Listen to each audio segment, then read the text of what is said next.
नमस्कार, times of Swaraj में आप सबों का स्वागत है और मैं हूं संतोष सिंह। और आज हम टाइम्स ऑफ स्वराज में चर्चा करने जा रहे हैं कि देखिए, राजनीति को समझिए कि किस तरीके से लोगों की भावनाओं को भड़काया जाता है।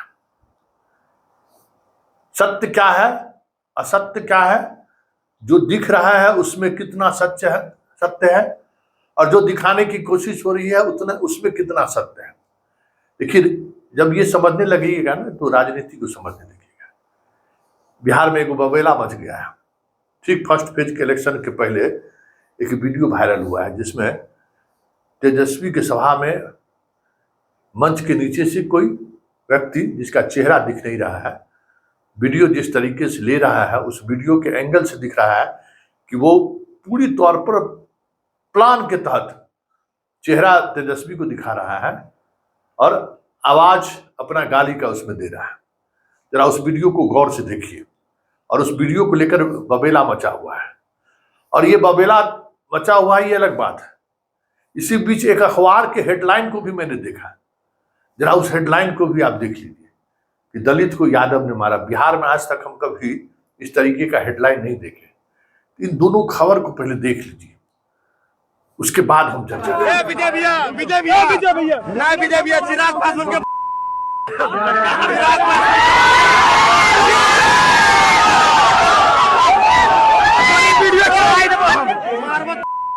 चिराग पासवान के रुक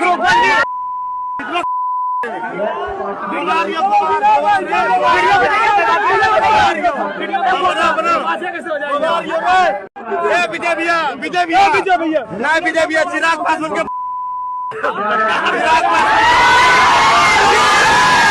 पासवान के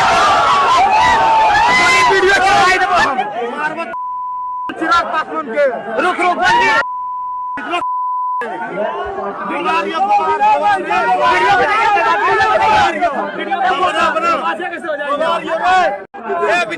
विजय भैया चिराग पासवान के देख लिए कि तेजस्वी यादव के सभा में किस तरीके से कैमरा के एंगल को आपने गौर से देखा होगा। जिस व्यक्ति ने भी ये वीडियोग्राफी की है उसकी मंशा क्या थी। चिराग को गाली देना और कैमरा का एंगल जो है सो में दोनों प्रत्याशी मतलब जमुई के प्रत्याशी और साथ ही तेजस्वी का चेहरा, मतलब कितनी प्लान वे में हुआ है ये देखिए, ये समझने की जरूरत है। और दूसरा ये खबर देखिए, आज तक मैंने कभी ये हेडिंग नहीं देखा है, कभी नहीं देखा है। आज आप लोगों में भी नहीं देखा होगा कि दलित को यादव ने मार दिया गोली। देखिए हेडिंग। तो ये दोनों खबर जो है कहीं न कहीं ये दिखा रहा है कि कुछ खास तरीके की नैरेटिव सेट करने की कोशिश हो रही है। घटना सत्य है, इसमें कोई दो मत नहीं है। खबर भी सत्य है कि गाली चिराग के मां को दिया गया है, यादव ने दलित को मारा है, लेकिन किस तरीके से खबर को परोसा गया है इसको समझने की जरूरत है। और चुनाव के समय जिस तरीके से परोसा गया है उसे साफ समझ में आना चाहिए कि अखबार के हेडिंग लगाने वाले और इस वीडियो को वायरल करने वाले की मानसिकता क्या है। अब जरा स्वाभाविक तौर पर इस तरीके की चीजें होंगी तो बयानबाजी शुरू हो गया। और देखिए चिराग कितना इमोशनल बयान दिया है, जरा वो भी सुनिए। तकलीफ मुझे इस बात की भी है कि उस मंच में मेरा छोटा भाई तेजस्वी मौजूद थे। मां सिर्फ वो मेरी ही नहीं उनकी भी है। जो पारिवारिक रिश्ता है, मेरे ऊपर तो कई बार आरोप भी लगते हैं इसी बात के कि मैं लालू परिवार से मैं बहुत ज्यादा पारिवारिक रिश्ते निभाता हूं। जो है वो है और मैंने कभी इस बात को छुपाया नहीं। मेरे नेता, मेरे पिता आदरणीय रामविलास पासवान जी का वो संबंध आदरणीय लालू जी के साथ रहा है। दोनों समकक्ष रहे हैं, साथी रहे, सहयोगी रहे। बचपन में हम तेजस्वी साथ खेले हैं। वो रिश्ता रहा है हम दोनों के परिवार के बीच।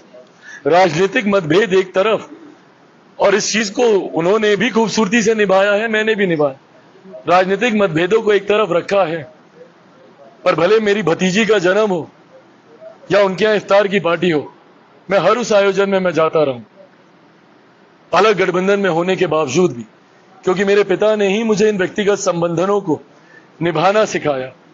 पर ऐसे में जब उन्हीं के सामने मेरे परिवार के लोगों को गाली दी जाती है, मैं अगर उनकी जगह होता, मैं अगर तेजस्वी जी की जगह होता और कोई उनके परिवार को ऐसे गाली देता, मैं मुंह तोड़ जवाब देता, उसी वक्त देता। तो आपने सुन लिया कि जमुई का इम्पैक्ट है और कितनी तरीके की तैयारी के बाद वो इमोशनल बयान दिया है। और सम्राट चौधरी का बयान भी सुन लीजिए। अभी भाई इस बयान को आए हुए 24 घंटा ने से ज्यादा समय हो गया, अभी तो बुलडोजर बाबा स्टाइल में बात करते हैं। जरा सुनिए सम्राट चौधरी क्या कर रहे हैं।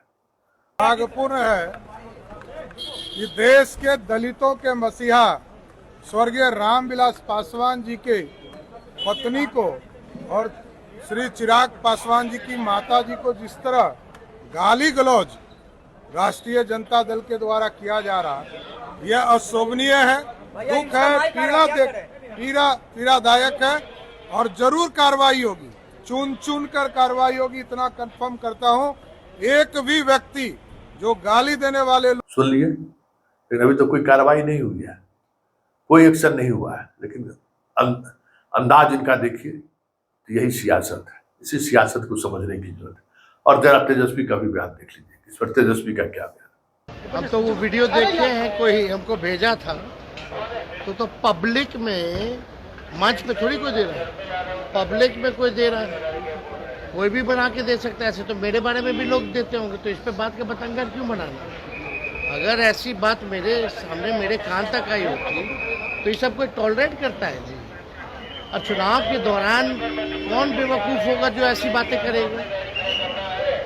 तो ये सब पब्लिक नीचे है, पब्लिक में कौन है क्या है वो अपना वीडियो बना रहा है, तो पब्लिक में से ना है। वीडियो देखें आप लोग, आप लोगों को क्या लग रहा है हम भाषण दे रहे हैं। हजारों लोग हैं, हजारों में से कोई नीचे एक वीडियो बना करके नीचे से डाल रहा है, ये नहीं कि मत से डाल रहा है, तो इसमें क्या मतलब है फिर इसमें। तो देख लिए, यही है, जंगल राज लौट आया है।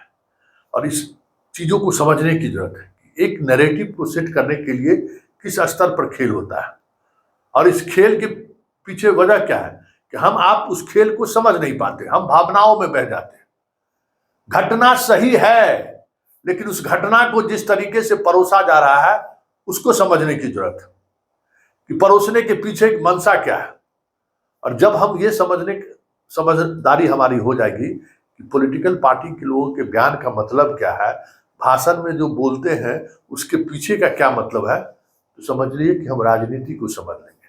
और जिस दिन हम लोग इस तरीके की भावनाओं को भड़काने वाले भाषण, वीडियो का इस्तेमाल को पकड़ने लगेंगे, समझने लगेंगे, उस दिन इस देश की जो डेमोक्रेसी में जो चुनाव प्रचार के दौरान जो चीजें दिखाकर हमारे आपकी भावनाओं के साथ खेलकर वोट लेकर चले जाते हैं वो बंद हो जाएगा और तब लोकतंत्र दिखाई देगा।